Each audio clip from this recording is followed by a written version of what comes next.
വളഞ്ഞു കിടന്ന ആ തണ്ടിനെ നമ്മൾ ഫുള്ളായിട്ട് മണ്ണിൻ്റെ അടിയിലോട്ടാക്കി. തക്കാളിക്ക് വേര് വരേണ്ടത് അതിൻ്റെ തണ്ടിൽ നിന്നാണ്. ഈ ഒരു തണ്ടിനെയാണ് മണ്ണിട്ട് മൂടേണ്ടത്. അതിന് മുമ്പായിട്ട് ഇവിടെയുള്ള ചെറിയ ഇതെല്ലാം അങ്ങ് മുറിച്ച് മാറ്റണം.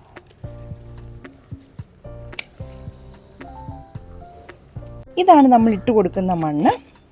ഇത് കുമ്മായമൊക്കെ ഇട്ട് നല്ലപോലെ പുളിപ്പൊക്കെ കളഞ്ഞു വെച്ചിരിക്കുന്ന മണ്ണാണ്. അതിനകത്തോട്ട് ഒന്നുകൂടെ ഒന്ന് മിക്സ് ചെയ്തിട്ട് നമുക്ക് ഇതിൻ്റെ മുകളിലോട്ട് അങ്ങിട്ട് കൊടുക്കാം. ചെടി നടുമ്പം തന്നെ ഇവർക്കുള്ള താങ്ങും നമ്മൾ റെഡിയാക്കി വെച്ചിട്ടുണ്ട്.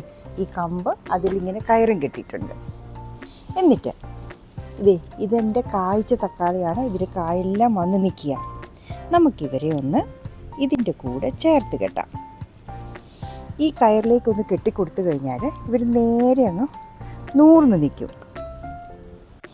ഇതാണ് നമ്മളിപ്പോൾ കെട്ടിക്കൊടുത്ത താങ്ങ്.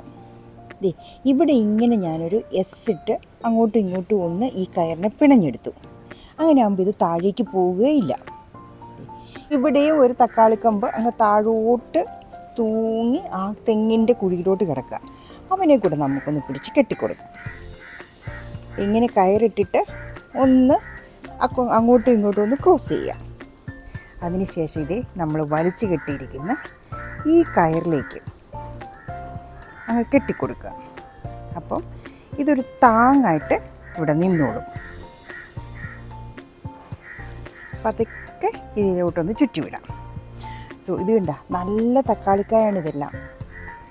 ഇതാണ് ഇപ്പം നമ്മൾ കെട്ടിക്കൊടുത്ത ഈ കയറ് കെട്ടുമ്പോഴേ ഒന്ന് ട്വിസ്റ്റ് ചെയ്ത് ഒന്ന് എസ്സായിട്ട് ചെയ്ത് കഴിഞ്ഞാൽ ഇത് അനങ്ങാതെ അവിടെ നിന്നോളും. അപ്പോൾ ആവശ്യത്തിനുള്ള സാധനം ഇതിലേക്ക് കുടഞ്ഞിടുക.